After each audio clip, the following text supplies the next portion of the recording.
Sometimes you need some artillery in your life to fight your battles. Is that true? You got battles that are going on. You need to fight those battles because you're getting weary and you're despairing and you're getting discouraged. And so what do? You pull out that wonderful thing called the promise of God, and it gives you the artillery, something to shoot at the adversary as he's somehow trying to wear you down and create the lack of hope in your life.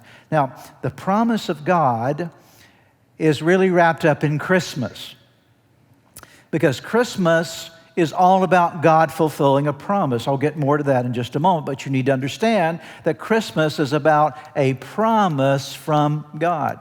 And you'll never appreciate a promise until, first of all, you appreciate and understand your need for that promise, right? If you don't feel a need for a promise, the promise will mean nothing to you, okay? If you already have everything you need, if you have a bank account with millions of dollars, and I come and I say, I promise you I'm going to give you $100, you're not going to be impressed with that, right? Because you already have everything you have need of. And so a promise is only a valuable thing in your life if you know that you need it. And I want to tell you that we need it as human beings. We desperately needed the fulfillment of the promise of Christ coming to earth.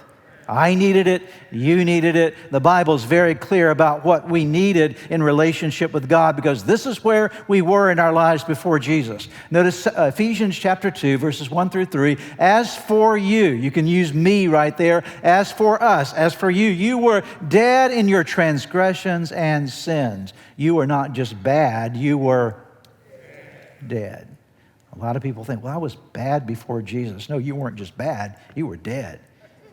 And your transgressions and sins in which you used to live when you followed the ways of this world and of the ruler of the kingdom of the air, the spirit who is now at work in those who are disobedient. The writer goes on to say here, Paul does, all of us who also lived among them at one time, gratifying the cravings of our flesh and following its desires and thoughts like the rest, we were by nature deserving of what?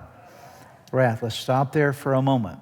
You're never going to appreciate Christmas unless you really understand the condition you were in, and we're all in apart from Christ. If you think you're just kind of a nice person trying to do the best you can, and you're not really sure that you need a Savior, you'll never appreciate a Savior unless you know that you need a Savior.